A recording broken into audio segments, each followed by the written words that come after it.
ইসলামের দৃষ্টিতে নেতৃত্ব নির্বাচনের বিষয়টি অত্যন্ত গুরুত্বপূর্ণ একটি বিষয়। নেতৃত্ব এবং আনুগত্য ছাড়া কোনো কিছু চলে না। রাষ্ট্র চলে না, সমাজ চলে না, এমনকি একটা পরিবারও কিন্তু চলে না।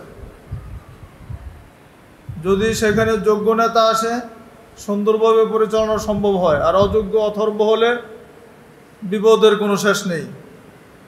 সমাজে যত অরাজক পরিস্থিতির সৃষ্টি হয়, অশান্তির সৃষ্টি হয়, শুধুমাত্র নেতৃত্বের কারণেই, বা অযোগ্য নেতৃত্ব যদি আমাদের উপরে চেপে বসে, তাহলে সেখান থেকে অশান্তি আর অরাজক পরিস্থিতির কোনো শেষ থাকে না। এজন্যই সমাজ জীবনে যত আমানত আছে, নেতৃত্বের আমানতটা সবচেয়ে গুরুত্বপূর্ণ একটা আমানত। যে আয়াতে কারিমাগুলো তিলাওয়াত করা হয়েছে, এই আয়াতগুলোর মধ্যে আল্লাহ সুবহানাহু ওয়া তাআলা এই বিষয়টাই আমাদেরকে ইঙ্গিত করেছেন। আয়াতের অনুবাদ শোনার পরে আমরা বিস্তারিত আলোচনা যাব ইনশাআল্লাহ। আল্লাহ সুবহানাহু ওয়া তাআলা বলছেন, আউযু বিল্লাহি মিনাশ শাইতানির রাজীম, ইন্নাল্লাহা ইয়া'মুরুকুম আন তুআদ্দুল আমানাতি ইলা আহলিহা। নিশ্চয় আল্লাহ আদেশ করেছেন তোমাদেরকে যে তোমরা তোমাদের আমানতসমূহ নির্ধারিত হকদারদের নিকটে পৌঁছে দাও।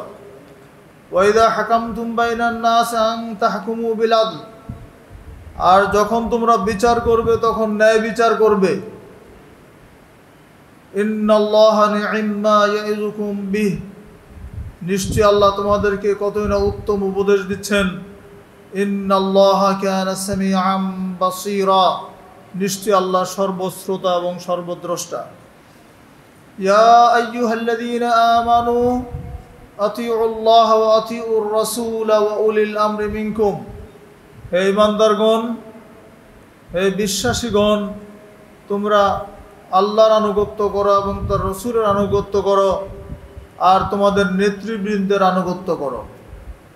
ফাইন তানাযাতুম ফি শাইইন ফারুদ্দুহু ইলাল্লাহি ওয়ার রাসূল। যদি কোনো বিষয়ে তোমাদের মধ্যে মতবিরোধ দেখা দেয়, কোনো বিষয়ে মতানৈক্যের সৃষ্টি হয়, তাহলে তোমরা এটিকে আল্লাহ এবং তার রাসূলের দিকে ফিরিয়ে দাও। যালিকা খায়রু ওয়া আহসানু তাওয়িলা।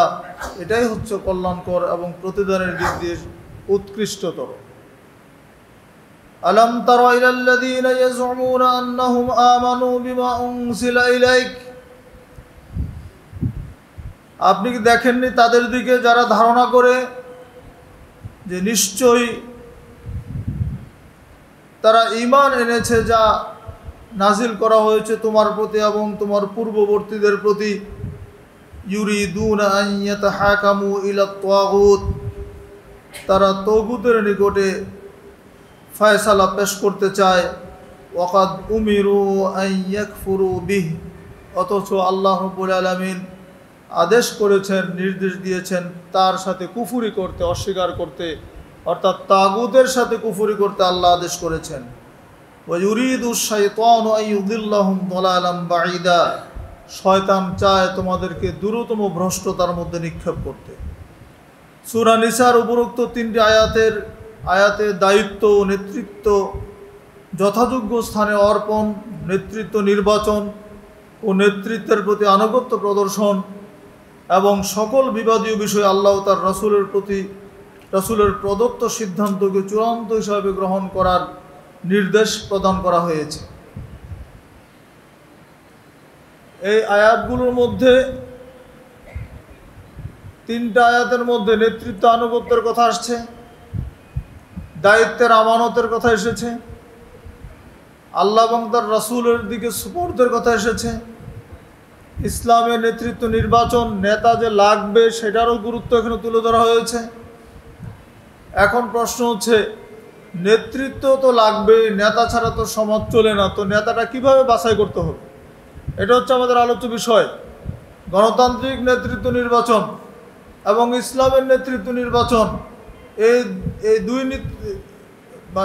দুই নেতৃত্ব নির্বাচনের মধ্যে কি কোনো পার্থক্য আছে কি না, এইটা আমাদের বিশ্লেষণ করার বিষয়। যদি না থাকে তাহলে তো গণতন্ত্রই ঠিক, আর যদি পার্থক্য থেকে থাকে তাহলে যেটা হক, যেটা সঠিক, যেটা রাসূল করিম সাল্লাল্লাহু আলাইহি সাল্লামের কাছ থেকে আমরা পেয়েছি, সেটাকে আমাদের মেনে নিতে হবে। আর মানুষের তৈরি করা যেটা আমরা নিজেদের চিন্তা থেকে বানিয়েছি, এটাকে আমাদের ছেড়ে দিতে হবে।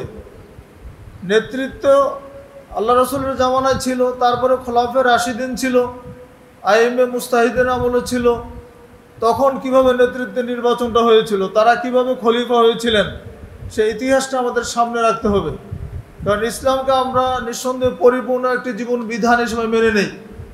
ইসলাম কি অসম্পূর্ণ বিধান? বলেন তো আপনার, ইসলাম পরিপূর্ণ বিধান। তো পরিপূর্ণ যখন হয় তখন তো কোনো বিষয়ের অপূর্ণ থাকে না। যখন পরিপূর্ণ বলছি, আবার নিজে থেকে নতুন করে কিছু বানানোর চেষ্টা করছি, তাহলে ধরে নিতে হবে ইসলামের পূর্ণতাটাকে আমরা স্বীকার করছি না, ইসলামের পূর্ণতাটাকে আমরা মেনে নিচ্ছি না। আল্লাহ রাব্বুল আলামিন যে বিধানটা দিয়েছেন এটাকে আমরা অসম্পূর্ণ মনে করছি। এটাও কিন্তু একটা খেয়ানত, আল্লাহর বিধানের সাথে খেয়ানত।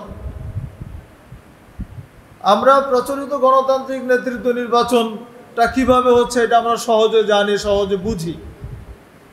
এখানে কি হয়, সবাইকে প্রার্থী হতে হয়। যখন তফসিল ঘোষণা করা হয় তখন নির্ধারিত তারিখে নমিনেশন পত্র সাবমিট করতে হয়, তারপরে বাছাই হয়। বাছাই হওয়ার পরে যখন টিকে গেলাম, এবার আমি প্রার্থী হলাম, এবার জনগণের কাছে যেতে হবে ভোটের জন্য, বলতে হবে যে আমি সবচেয়ে ভালো মানুষ, আমাকে যদি নির্বাচিত করেন তাহলে আগামী 5 বছরে আমি এই হাতি ঘোড়া সব মেরে ফেলবো। মানে দেশের উন্নয়ন অগ্রগতির যা কিছু আছে সব আমার কাছে আছে, কাজে ভোটটা আমাকে দেন, আমি ক্ষমতা গেলে আপনাদের এই সব উন্নতি করে দেব। নিজের এই বয়ান মানুষের সামনে দিতে হয়। এইবার এইরকম বয়ান তো সবাই দিতেছে, তো বয়ান যেহেতু সবার একটা আসনে যদি প্রার্থী 10 জন হয়, 10 জনের কিন্তু বয়ান এক, উন্নয়ন আর অগ্রগতি। উন্নয়ন ছাড়া কেউ কি বলে যে আমি ক্ষমতা গেলে তোমাদের পিটাবো, এ কথা বললে কেউ ভোট দিবে? বলে কি তোমাদের ভালো করব? এই বলতে বলতে ইলেকশনের দিন পর্যন্ত এগুলো চলে, আর রাতের অন্ধকারে টাকার খেলা চলে। ইলেকশনের আগের রাত্রেকে বলা হয় কালো রাত। এই রাত্রে যে মোটামুটি ভালো করে অর্থ সম্পদ ব্যয় করতে পারবে তার ভোট পরের দিন ঠিক, যদি ভোট হয়। আর যদি ভোট না হয় তাহলে তো আগের রাত্রেই ভোট সব কাস্টিং হয়ে যাচ্ছে, মানে ভোট কেন্দ্রে যাওয়া লাগে না, গিয়ে দেখে যে সব ফিল আপ হয়ে গেছে। বিগত আমলগুলোতে এইগুলোই কিন্তু হয়েছে, আর ভোট কিন্তু হয় না। তো যাই হোক, যেটা হচ্ছে এই পদ্ধতিতে আমরা ক্ষমতায় যাওয়ার চেষ্টা করতেছি। আর যখন ক্ষমতায় চলে যেতে পারি, যখন আমরা এমপি হয়ে যাই, তখন আর আপনাদেরকে কেউ মনে রাখে না, তখন সাধারণ মানুষদের কথা আর মনেই থাকে না। তখন এমপি সাহেবের সাথে দেখা করতো, দেখা যায় লাইন ধরতে হয়। আবার একটা কাজ নিয়ে যাবেন, তখন মনে হয় আপনি চিনতে পারেন, অথচ ভোটের আগের দিন পর্যন্ত আপনার অনেক কদর ছিল, ক্ষমতায় যাওয়ার পরে কদর থাকে না। এটা যৌক্তিক। কেন যৌক্তিক? কারণ এই পদ্ধতিতে যারা ক্ষমতায় যান, এই পদ্ধতি অবলম্বন করে যারা নেতৃত্বের আসনে আসেন, তারা কিন্তু অনেক পরিশ্রম করে, অনেক ইনভেস্ট করে তারা এখানে আসেন। কোটি কোটি টাকা ইনভেস্ট করতে হয়। তাদের চিন্তা থাকে মাথায়, আমি এখানে আসার জন্য 100 কোটি টাকা ব্যয় করেছি, তো এই 100 কোটি টাকা তো আদায় উঠাইতেই হবে, আর 5 বছরে আরও 500 কোটি বা 5000 কোটি বানাইতে হবে।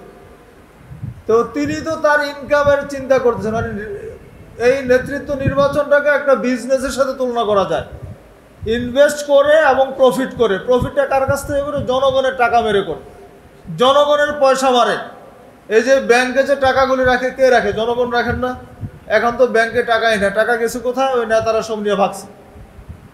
তাহলে জনগণের সম্পদ, আপনার ট্যাক্সের পয়সা, যে ট্যাক্স আপনি দিচ্ছেন, যে কর আপনি দিচ্ছেন, আপনার পৌর কর দিচ্ছেন, জমির খাজনা দিচ্ছেন, ইনকাম ট্যাক্স দিচ্ছেন, যত ধরনের কর আপনারা দিচ্ছেন। বিদেশ থেকে টাকা পাঠাচ্ছে কষ্ট করে, হ্যাঁ, অনেক পরিশ্রম করে কষ্টার্জিত সম্পদ বাংলাদেশে পাঠায়, তাদের ট্যাক্স দেয় না। সেই এই সব সম্পত্তির টাকাগুলি কোথায় যাচ্ছে? সরকারের কোষাগারে যাচ্ছে। আর এইগুলি মন্ত্রী এমপিরা এগুলি ভাগ বাটোয়ারা করে নিচ্ছে। এটা হচ্ছে গণতান্ত্রিক নেতৃত্ব নির্বাচন এবং তার কুফল। এখন এর বিপরীতে আসলে কি এইটাই চলবে? এইটাই কি আমাদের সমাধান? এর বিকল্প কি কোনো পথ নেই? আমরা মুসলিম, আমরা আল্লাহর বিধানের কাছে আত্মসমর্পণ করেছি, যদি এইরকম একটা বিধানে আমাদের জন্য মনে হয় গ্রহণযোগ্য, তাহলে তো ইসলামকে পূর্ণাঙ্গ দিন মনে হয় না। ইসলাম কি এই ক্ষেত্রে কিছু বলে নাই? ইসলামের নিয়ম পদ্ধতিটা কি সেটা অবশ্যই আমাদেরকে জানার চেষ্টা করতে হবে। তার আগে আমরা বলে নিচ্ছি,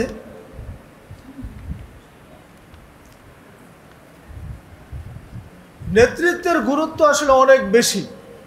নেতৃত্বের যোগ্যতা আল্লাহ সব মানুষকে দেন না।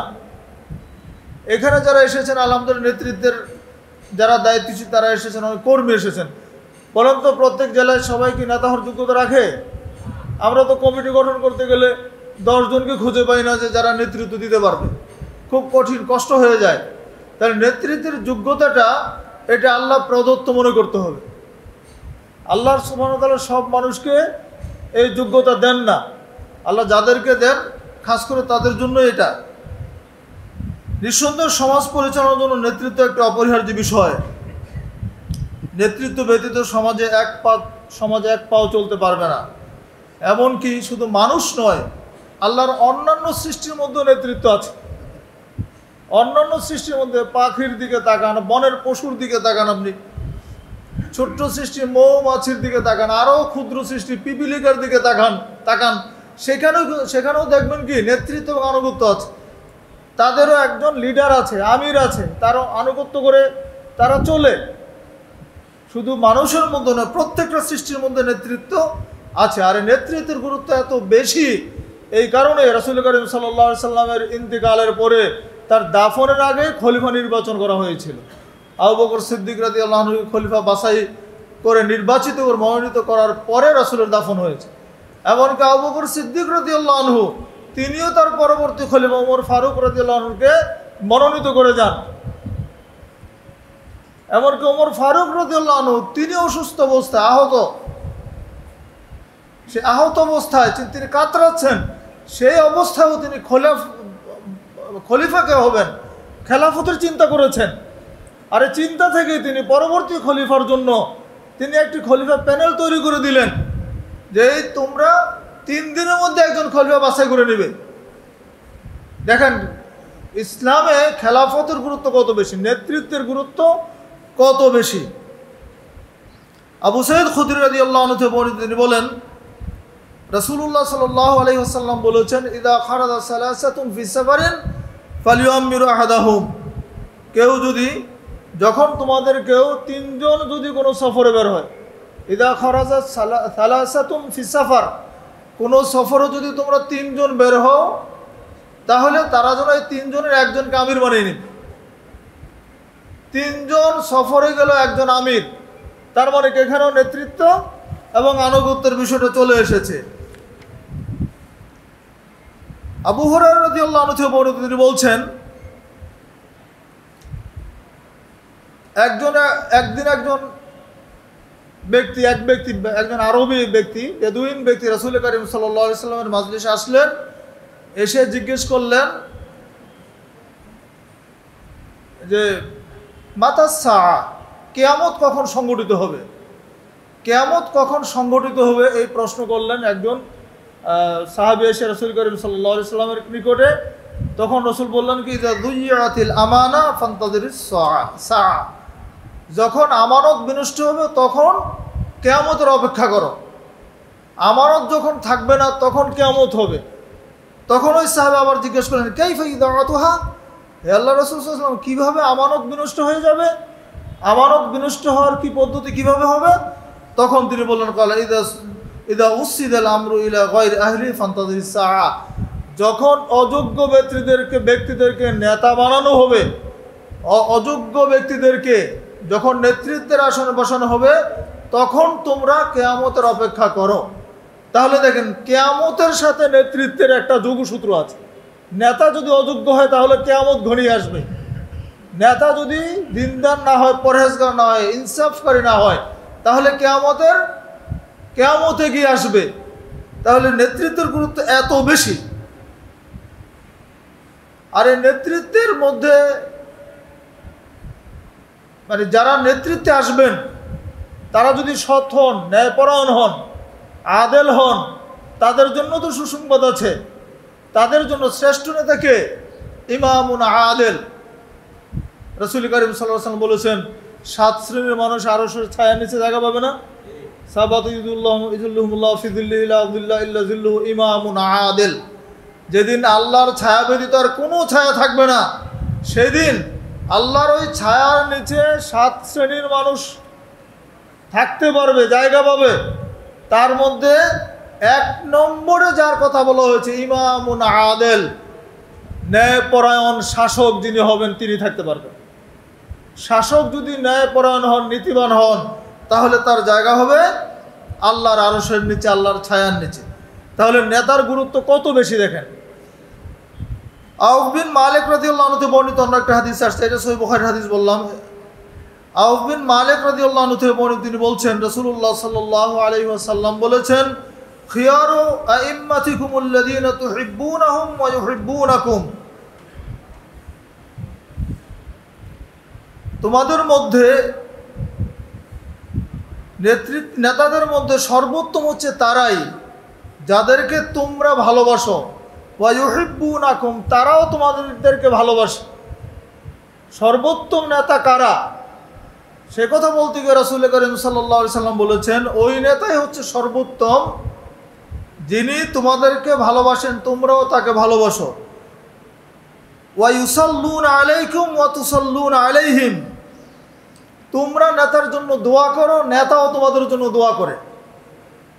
তারপর বলছেন ওয়া শিরারু আইম্মাতিকুমুল্লাযীনা তুবগিদুনাহুম, আর নিকৃষ্ট নেতা, মন্দ নেতা হচ্ছে তোমাদের মধ্যে ওই নেতা যার ব্যাপারে তোমরা বিদ্বেষ পোষণ করো। তুবগিদুনাহুম ওয়া ইউবগিদুনাকুম, এবং তারাও তোমাদের ব্যাপারে বিদ্বেষ পোষণ করে।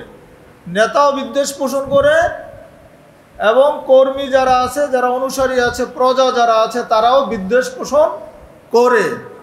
ওয়া তালানুনাহুম ওয়া তালানুনাহুম ওয়া ইয়ালানুনাকুম, তারাও তোমাদের প্রতি অভিসম্পাত করে, তোমরাও তাদের প্রতি অভিসম্পাত করো, লানত করো। তাহলে নেতা যদি লানত করে, আবার যদি জনগণ নেতার প্রতি লানত করে, সে হচ্ছে নিকৃষ্ট নেতা। সর্বোত্তম নেতা হচ্ছেন ওই নেতা যিনি তার অনুসারীদেরকে পছন্দ করেন, ভালোবাসেন, মহব্বত করেন। রাষ্ট্রপ্রধান যিনি জনগণকে মহব্বত করেন, জনগণ রাষ্ট্রনায়ককে মহব্বত করেন, এবং দুইজনে পরস্পরের জন্য দোয়া করেন। নেতাও দোয়া করেন এবং জনগণও তার জন্য দোয়া করেন। এখন দেখেন, গণতান্ত্রিক নেতৃত্ব নির্বাচনে দোয়া কি আছে? কেউ কি এমপি সাহেবদের জন্য দোয়া করেন এরকম আছেন? খুব কম, খুঁজে পাওয়া যাবে না। আর এমপি সাহেবরা আপনাদের জন্য দোয়া করে, দোয়াই তো জানে না করবে কেমনি, দোয়াই তো বোঝে না দোয়া কি জিনিস। তাহলে দেখেন দুইটার পার্থক্য কত বেশি। তাহলে নেতৃত্ব যে ইসলামে আছে, ১৫০০ বছর আগে রাসূল করিম সাল্লাল্লাহু আলাইহি ওয়াসাল্লাম হাদিসগুলো বলে গেছেন আমাদের সামনে। তো হাদিসগুলো থেকে স্পষ্ট হচ্ছে যে নেতৃত্ব আবশ্যক, নেতৃত্ব লাগবে, এবং সেখানে ন্যায়পরায়ণ সৎ যোগ্য নেতা লাগবে। অযোগ্য কোন নেতাকে নেতৃত্বের আসনে বসানো যাবে না। রাওয়াহু মুসলিম, সহিহ মুসলিমের হাদিস। আবু হুরায়রা রাদিয়াল্লাহু আনহু থেকে বর্ণিত, তিনি বলছেন, قال রাসূলুল্লাহ সাল্লাল্লাহু আলাইহি ওয়াসাল্লাম, রাসূল সাল্লাল্লাহু আলাইহি ওয়াসাল্লাম বলেছেন, ইন্নামাল ইমামু জুন্নাতুন ইউকাতালু মিন ওয়ারাইহি ওয়া ইউত্তাকা বিহি ফাইন আমারা বিতাকওয়াল্লাহি ওয়া আদালা কানা লাহু বিযালিকা আজর ওয়া ইয়ামুর বিগাইরিহি কানা আলাইহি মিনহু। রাসূল সাল্লাল্লাহু আলাইহি ওয়াসাল্লাম বলেছেন, ইমাম হচ্ছে জুন্নাত। জুন্নাত মানে কি? ঢাল। যুদ্ধের ময়দানে থাকে না, আসিয়ামু জুন্নাতুন, সিয়ামটা হচ্ছে ঢাল, মানে কি প্রতিরোধকারী। তো ইমামকে, নেতাকে বলা হয়েছে জুন্নাত, ঢাল। ইউকাতালু মিন ওয়ারাইহি, তার পিছনে থেকে, তার পশ্চাতে থেকে সংগ্রাম করা হয়, জনগণ সংগ্রাম করে। ওয়া ইউত্তাকা বিহি, এবং তারা নিজেদেরকে নিরাপদ করে। তারপর রাসূল বলছেন, ফাইন আমারা বিতাকওয়াল্লাহ ওয়া আদালা, যদি আমির বা নেতা বা আপনার মন্ত্রী এমপি যাই বলেন, তিনি যদি আল্লাহ ভীতির নির্দেশ দেন, ফাইন আমারা বিতাকওয়াল্লাহ, তাকওয়ার উপদেশ দেন, নির্দেশ দেন, ও আদালা, এবং ন্যায় বিচার করেন, কানা লাহু বিযালিকা আজর, তার জন্য এই ন্যায়পরায়ণতার জন্য, তাকওয়ার নির্দেশের জন্য তার নেকি রয়েছে, তার জন্য পুরস্কার রয়েছে। আর যদি ওয়াইয়ামুর বিগাইরিহি, আর যদি সে বিপরীতটা করেন, অন্যায় নির্দেশ দেন, অন্যায় কাজের সাথে জড়িত থাকেন, তাকওয়ার নির্দেশ না দিয়ে যদি তার বিপরীত কোনো আদেশ করেন, তাহলে তার জন্য ওই অপরাধের, ওই আহ্বানেরও তার শাস্তি সমপরিমাণ গুনাহ তার জন্য রয়েছে। তাহলে নেতৃত্বের বিষয়টা গুরুত্বপূর্ণ একটি বিষয়, যাকে তাকে নেতা বানানো যায় না। এবারে আসুন আমরা বলবো যে নেতৃত্ব আসলে নির্বাচনটা কিভাবে হওয়া উচিত, নেতা নির্বাচন কিভাবে হবে। নেতৃত্ব নির্বাচনের জন্য ইসলামে 4টি পদ্ধতি রয়েছে, 4টি না মানে প্রচলিত আর কি, মানে মোটামুটি 4 ধরনের, 4 ভাবে নেতৃত্ব নির্বাচন হচ্ছে।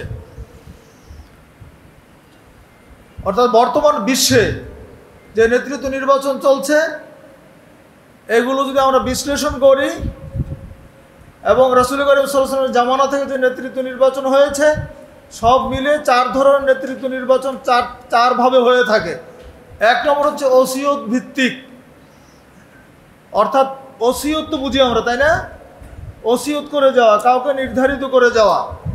পূর্বতন নেতা সেও বিবেচনা মতে, তার নিজের চিন্তা চেতনা থেকে, তার একটা নিজস্ব জ্ঞান হয়েছে, যিনি নেতৃত্ব দিয়েছেন এতদিন, তিনি জানেন তারপরে এই নেতৃত্বে আসার যোগ্যতা কার আছে।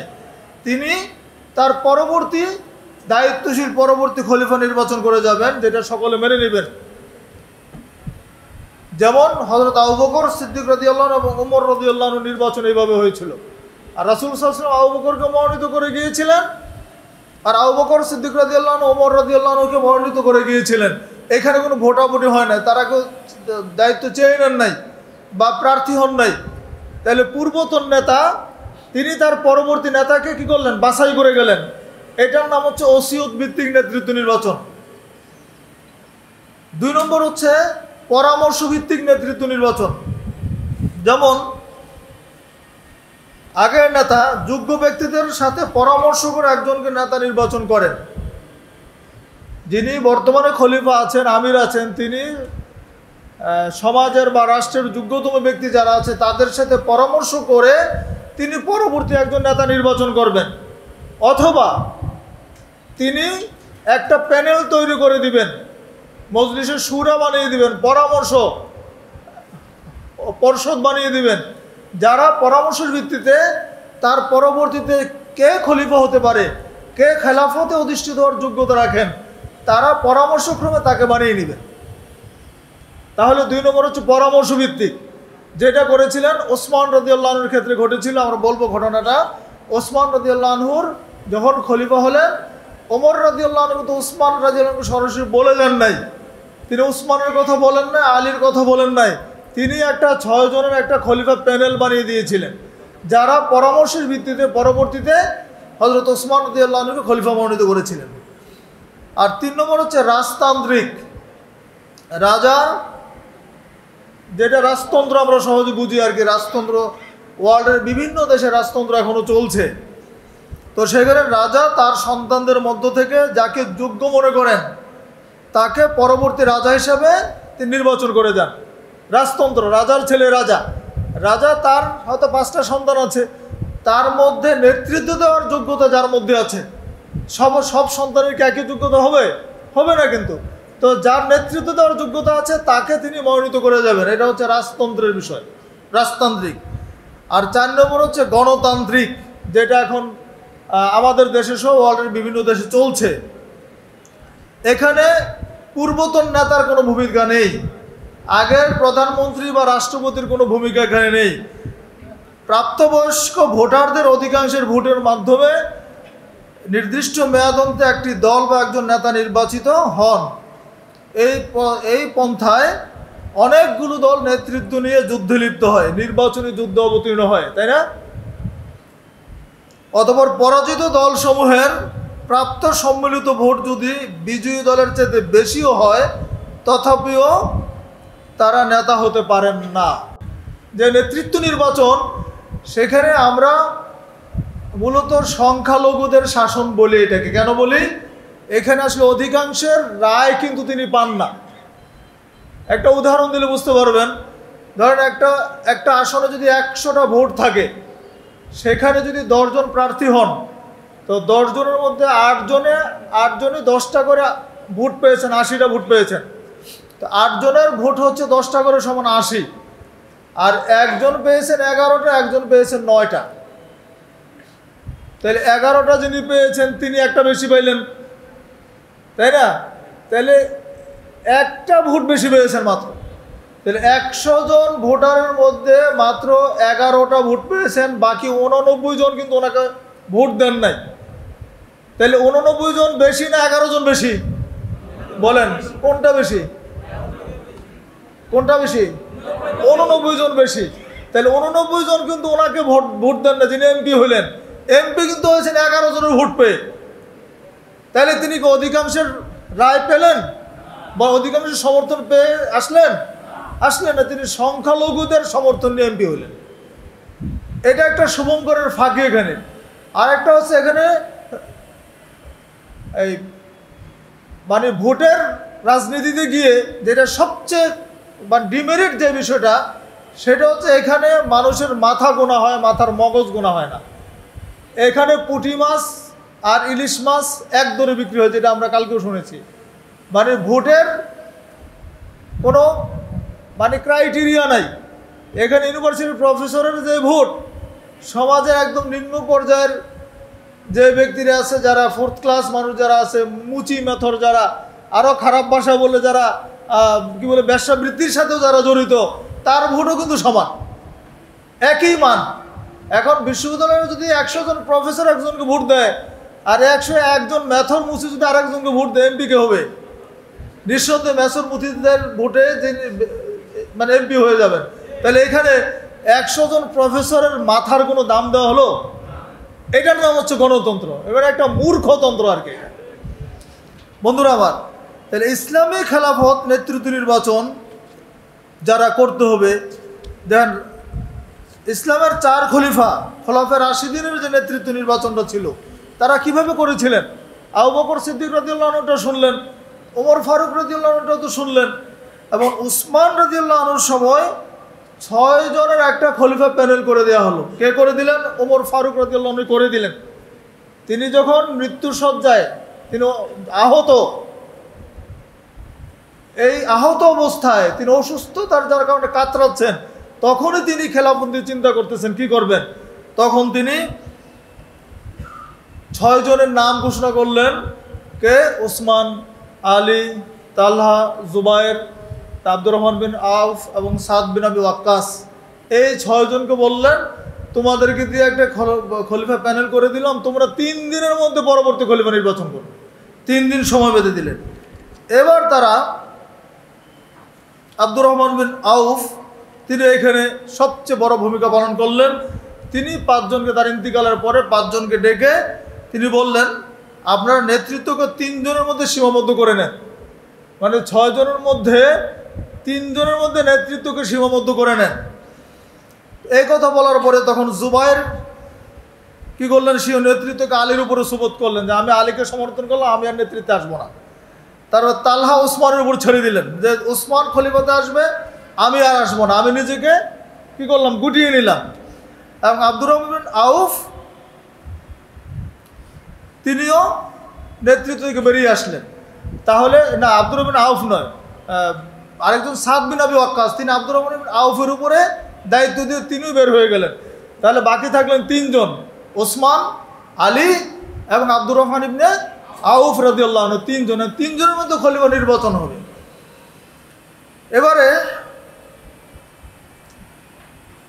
কি আব্দুর রহমান ইবনে আউফ রাদিয়াল্লাহু আনহু তিনি ওসমান এবং আলীকে বললেন, আপনারা দুজনের মধ্যে যিনি নেতৃত্ব থেকে সরে যাবেন, আমরা এটা তার উপরে ন্যস্ত করব। এই কথা বলার পরে তারা দুজনে চুপ থাকলেন। তিনি বললেন, আপনারা কি আমার উপর নেতৃত্ব দিতে চান?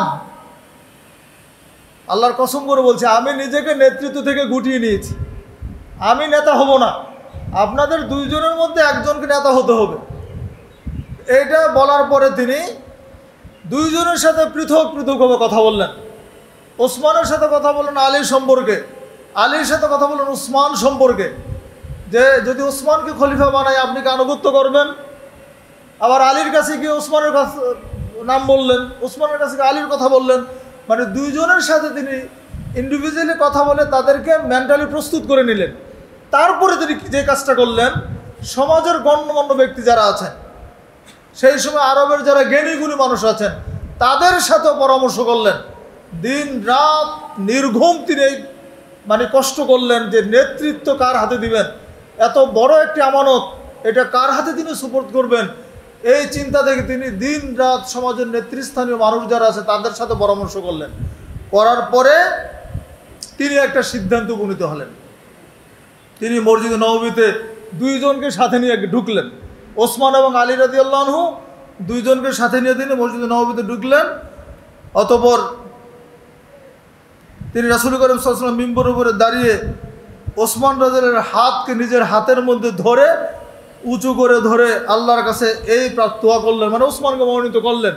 করে এবার তিনি ওসমানের হাত ধরে এবার আল্লাহকে বলছেন, আল্লাহুম্মা আসমা ওয়াশহাদ, আল্লাহুম্মা আসমা ওয়াশহাদ, আল্লাহুম্মা আসমা ওয়াশহাদ। হে আল্লাহ, তুমি শুনো এবং তুমি সাক্ষী থেকো, তুমি শুনো এবং তুমি সাক্ষী থেকো। আল্লাহুম্মা ইন্নী কাদ খালাতু মা ফি রাকবাতি মিন যালিকা ফি রাকবাতি ওসমান। হে আল্লাহ, এতক্ষণ আমার স্কন্ধে যে দায়িত্বটা ছিল এইটা আমি ওসমানের ঘাড়ের উপরে চাপিয়ে দিলাম। সুবহানাল্লাহ। এত আমানতদারিতার সাথে তিনি দায়িত্ব পালনটা করলেন। তিনবার আল্লাহকে সাক্ষী রেখে আল্লাহকে বললেন, আল্লাহ, আমার উপর যে দায়িত্বটা ছিল, যে ভার বোঝা, যে বোঝাটা আমার উপরে ছিল, আমার স্কন্ধে যেটা ছিল সেইটা আমি ওসমানের উপরে দিয়ে দিলাম। আল্লাহ, তুমি সাক্ষী দেখো। এবার তিনি মিম্বরের উপরে তাকে বসলেন এবং তার নিচে তাকে ওসমানকে বসালেন। সর্বপ্রথম আলী রাদিয়াল্লাহু আনহুকে হাতে হাত রেখে বায়াত করলেন। সুবহানাল্লাহ। তারপরে সমাজের নেতৃস্থানীয় মানুষগুলো একজন একজন করে বায়াত করতে রাখলেন। ওসমান রাদিয়াল্লাহু আনহু খলিফা হয়ে গেলেন।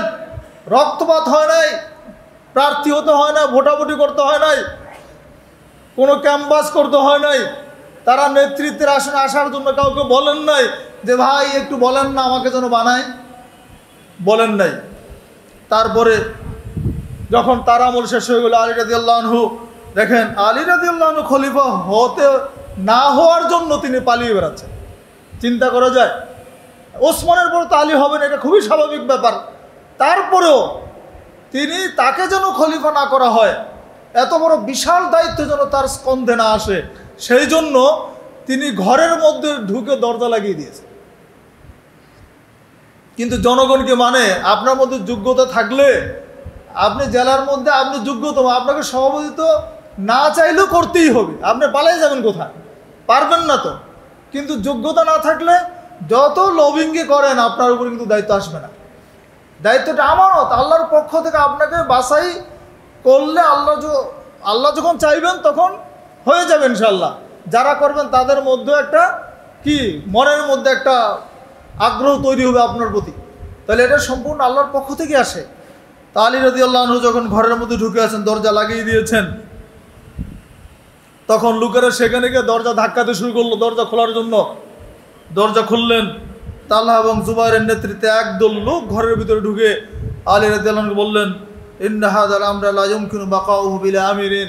হে আলী, আপনি শুনেন, এই ইমারত নেতাবিহীন চলতে পারে না, কাজে আপনি ঘরের মধ্যে লুকিয়ে থেকে কোনো লাভ নেই। এই বিশাল দায়িত্ব, আমানত, খেলাফতের দায়িত্ব আপনাকেই নিতে হবে। আপনার কাছে আমরা এসেছি, আপনাকে দায়িত্ব নিতে হবে। তিনি তখন বাধ্য হলেন দায়িত্ব নিতে। তখন তালহা জুবাইর তার হাতে হাত রেখে বায়াত করলেন, বাকি জনগণ তার কাছে বায়াত করলেন।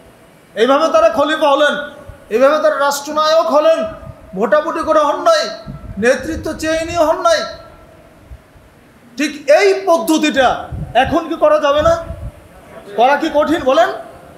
খুবই সহজ। কিন্তু আজকাল অবস্থাটা এমন হয়েছে, গণতান্ত্রিক সিস্টেমটাকে আমরা এমনভাবে মাথার মগজে ঢুকিয়ে নিয়েছি, ধরে নিয়েছি, আর বিকল্প কোনো পথ নাই। আজকে মসজিদ মাদ্রাসার যদি কমিটি করতে যান, সেখানেও ভোটাভুটি করতে হচ্ছে। একটা দাখিল মাদ্রাসার কমিটি করবেন, সেখানেও প্রার্থী, ভোট, টাকা পয়সার সয়লাভ চলছে, দলীয়করণ চলছে। আমার দলের লোক নিতে হবে, আমার দলেরটা নিতে হবে, বাইরে আমার, এইগুলো চলছে। সম্মানিত উপস্থিতি, তাহলে আমাদেরকে ইসলামী যে নেতৃত্ব নির্বাচন সেইটা আমাদের খেয়াল করতে হবে। এখানে ইসলামী নেতৃত্ব নির্বাচনের ক্ষেত্রে 4টি মৌলিক বিষয় আমাদের মনে রাখতে হবে। 4টি মৌলিক বিষয় ইসলামী নেতৃত্বের মধ্যে 4টি বিষয় মাথায় রাখতে হবে। 1 নম্বর, নেতৃত্ব চেয়ে নেওয়া নিষিদ্ধ। কি বলেন? নেতৃত্ব চেয়ে নেওয়া নিষেধ। হাদিস আমরা জানি রাসূল সাল্লাল্লাহু আলাইহি ওয়াসাল্লাম বলেছেন, লা তাসালিল ইমারা ফাইন উতিতাহা আন মাসালাতিন উকিলতা ইলাইহা ওয়া আন উতিতাহা আন গায়রি মাসালাতিন উইনতা আলাইহা। তোমরা নেতৃত্ব চেয়ে নিও না, যদি চাওয়ার কারণে নেতৃত্ব দেওয়া হয় তাহলে তোমাকে নেতৃত্বের মধ্যে সুপর্দ করে দেওয়া হবে, আর না চেয়ে যদি তোমাকে নেতা বানানো হয় তাহলে তোমাকে সাহায্য করা হবে। তাহলে আপনি চান নাই নেতৃত্ব এসেছে, আল্লাহর সাহায্য পাবেন, আর মনের মধ্যে খায়েশ ছিল তাহলে সাহায্য পাবে না। ইন্না আল্লাহ লা নুওয়াল্লি আলা আমালিন হাদা লিমান সালাহু ওয়া লিমান হারাসা আলাই। আল্লাহর কসম করে বলছেন, নবী বলেছেন, যারা নেতৃত্ব চায় তাদেরকে আমরা নেতৃত্ব দেই না, এমনকি যারা নেতৃত্বের আকাঙ্ক্ষা পোষণ করে মনে বলে খায়েশ যাদের আছে তাদেরকে আমরা নেতৃত্ব দেই না। 2 নম্বর হচ্ছে, অল্প সংখ্যক বিচক্ষণ পরহেজগার ব্যক্তিদের নিরপেক্ষ পরামর্শের মাধ্যমে খলিফা নির্বাচিত হবেন এবং অন্য নেতা মেনে নেবেন। এর ফলে আল্লাহ ভীরু যোগ্য লোকেরা কেবল নেতা হতে পারবেন। যেমন এতক্ষণ যে আলোচনাটা করলাম, সমাজের নেতৃস্থানীয় গুরুত্বপূর্ণ ব্যক্তিদের পরামর্শ লাগবে। সব মানুষের পরামর্শ কোনো দরকার নাই, সব মানুষকে আল্লাহ পরামর্শ দেওয়ার যোগ্যতাও দেন নাই, কাজে যোগ্যতম যারা তাদের পরামর্শে নেতৃত্ব নির্বাচন হবে। 3 নম্বর হচ্ছে, যোগ্য থাকা অবস্থায় অবধি খলিফার শপথে বহাল থাকবেন। খলিফা ইসলামী খেলাফত 5 বছর পর পর পরিবর্তন হয় না, 2 বছর পর পর পরিবর্তন হয় না। খলিফা যিনি হবেন তার যতদিন হায়াত থাকবে, তার যোগ্যতা থাকবে, তার আদালত জব যতদিন ঠিক থাকবে, তিনি ততদিন খলিফা থাকবেন। এরপরে পরবর্তী খলিফা আসবেন, তিনি যোগ্য আছেন, কর্মক্ষম আছেন, আদল ইনসাফ তার ঠিক আছে, 5 বছর পরে ভোটাভুটি করে আবার আরেকজনের খলিফা বানাতে হবে, এইটা ইসলামী রীতি নয়। আর 4 নম্বর হচ্ছে, ইসলামী খেলাফতের খলিফা পুরুষ হতে হবে, নারীরা কোনোদিন খলিফা হতে পারবে না বা নেতৃত্বের আসনে আসতে পারবে না। রাসূল আল্লাহ সুবহানাহু ওয়া তাআলা বলেছেন, আর রিজালু কাওয়ামুনা আলান নিসা, পুরুষরা হচ্ছে কি নারীদের পরিচালক, পুরুষরা পরিচালক, নারীরা পরিচালক নয়। রাসূল করিম সাল্লাল্লাহু আলাইহি ওয়াসাল্লাম বলেছেন, লা ইউফলিহু কাওম ওয়াল্লাউ আমরাহুম রাতান। হ্যাঁ, ওই কওম কোনোদিন সফলতা লাভ করতে পারবে না যেই কওমের নেতৃত্বের আসনে মহিলারা থাকে। সহিহ বুখারীর হাদিস, রাসূল করিম সাল্লাল্লাহু আলাইহি ওয়াসাল্লাম সুস্পষ্টভাবে বলে দিয়েছেন, ওই জাতি কোনোদিনও সফলতা লাভ করতে পারবে না যে জাতির নেতা হয় নারী। বন্ধুরা আমার, তাহলে নেতা হতে হবে পুরুষ। ইসলামী খেলাফতে নেতৃত্ব চেয়ে নেওয়া যাবে না, অল্প সংখ্যক দিনদার পরেশগার যোগ্যতম ব্যক্তির পরামর্শের ভিত্তিতে নেতা নির্বাচিত হবেন। আর 4 নম্বর হচ্ছে, খলিফা 5 বছর পর পর পরিবর্তন হবে না। এই বিষয়গুলো আমাদের মাথায় রাখতে হবে। এজন্য ইসলামী খেলাফতে নেতৃত্ব বাছাইয়ের ক্ষেত্রে 3টা ক্রাইটেরিয়া আছে: আহলুল ইমামা, আহলুল ইখতিয়ার, আহলুল তাকলিদ। 3টা অঙ্গ। একটা রাষ্ট্র পরিচালনার জন্য ইসলামী খেলাফতে 3টা অঙ্গ আছে বা 3টা খুঁটি আছে। যেমন আহলুল ইমামা, যারা নেতৃত্বের যোগ্যতা সম্পন্ন মানুষ। 1 শ্রেণীর মানুষকে আল্লাহ নেতৃত্বের যোগ্যতা দিয়েছে, তারা নেতৃত্ব দিবেন ইনশাআল্লাহ, কিন্তু যাদের যোগ্যতা দেন নাই তারা জোর করে নেতৃত্ব দিতে পারবেন না, এটা আল্লাহ প্রদত্ত।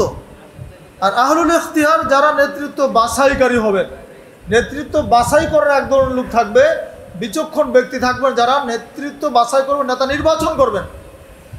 সমাজের সর্বশ্রেণীর মানুষের ভোটের কোনো দরকার নাই, সমর্থনের দরকার নাই। আর 3 নম্বর হচ্ছে আহলুত তাকলিদ, অর্থাৎ অনুসারী যারা, অর্থাৎ যারা তাদের অনুসরণ করবে। আর এটাই গণতন্ত্রে, এটাই হচ্ছে মানে প্রধান নিয়ামক। জনগণই সকল ক্ষমতার কি উৎস, জনগণই সার্বভৌম ক্ষমতার উৎস। মানে জনগণের ভোট দিয়ে ক্ষমতায় যাবে, জনগণকে তারা সার্বভৌমত্বের মালিক বানিয়ে নিয়েছে। এটা একটা শিরক আকীদা। সম্মানিত উপস্থিতি, তাহলে আমরা খুব সহজে এটা বোঝার চেষ্টা করলাম যে ইসলামী নেতৃত্ব নির্বাচন এবং গণতান্ত্রিক নেতৃত্ব নির্বাচন। ইসলামী নেতৃত্ব নির্বাচনটা যেটা খোলাফায়ে রাশিদুনের নেতৃত্ব নির্বাচন ছিল, ঠিক হুবহু সেটা আমাদের সমাজে বাস্তবায়ন করতে হবে।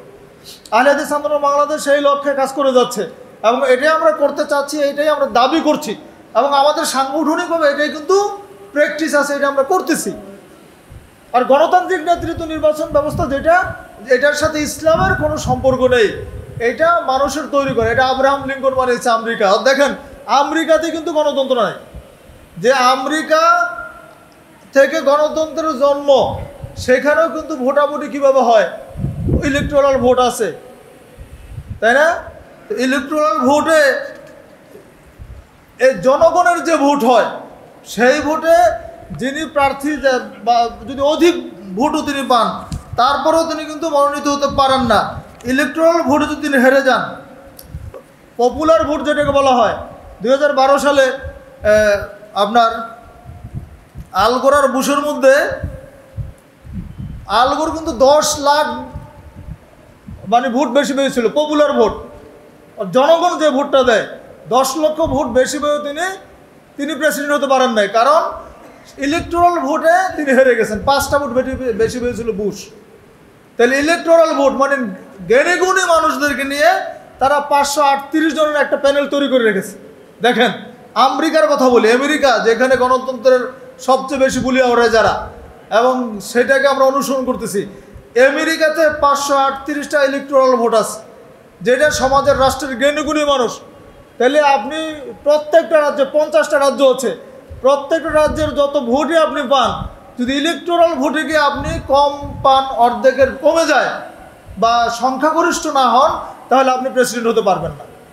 তাহলে যারা গণতন্ত্রের জন্ম দিয়েছে তারাই গণতন্ত্র মানে না, অথচ আমরা এই গণতন্ত্র বলে আওড়াতে আমাদের মুখে ফেনা উঠে যাচ্ছে। সম্মানিত উপস্থিতি, সময় শেষ, আমি আর আলোচনা করছি না। আমরা শুধু এইটুকু বোঝানোর চেষ্টা করছি যে গণতান্ত্রিক সিস্টেমে যে নির্বাচন হয়, এর সাথে ইসলামের কোনো সম্পর্ক নেই, ইসলামের কোনো সমর্থন নেই, ইসলামের সাথে আর ভূবাতাস কোনো সম্পৃক্ততা নেই। ইসলামী খেলাফতি হচ্ছে আল্লাহ প্রদত্ত বিধান। ইসলামের নেতৃত্ব নির্বাচনটা আল্লাহর কাছ থেকে এসেছে, তার রাসূলের মাধ্যমে এসেছে, অতএব সেটাই হচ্ছে আমাদের জন্য কল্যাণ নিয়ম, নেতৃত্ব নির্বাচন ব্যবস্থা। যদি আমরা এটা সমাজে বাস্তবায়ন করতে পারি, সমাজের সর্বস্তরে যদি এটা বাস্তবায়ন করা যায়, তাহলে শান্তি আসবে। আপনি একবার মহল্লার কমিটি থেকে শুরু করেন, মসজিদের কমিটি থেকে শুরু করেন, রাষ্ট্রীয় কমিটি পর্যন্ত সব জায়গায় আপনি ইসলামী খেলাফতের আদলে নেতৃত্ব নির্বাচন করলেই সমাজের শান্তি ফিরে আসবে ইনশাআল্লাহ। আল্লাহ রাব্বুল আলামিন আমাদের সবাইকে সঠিক দিন বোঝার তৌফিক দান করুন, আমিন। এই প্রচলিত গণতন্ত্রের আগ্রাসন থেকে আল্লাহ যেন আমাদের হেফাজত করেন, ইসলামী খেলাফতের দিকে যেন আমরা ফিরে যেতে পারি, সেই বুঝ যেন আল্লাহ আমাদের নেতাদের দান করেন, আমিন। আকুলু কাউলি হাদা ওয়াস্তাগফিরুল্লাহ লি ওয়া লাকুম ওয়া লিসাইরিল মুসলিমিন। আসসালামু আলাইকুম ওয়া রাহমাতুল্লাহি ওয়া বারাকাতুহু।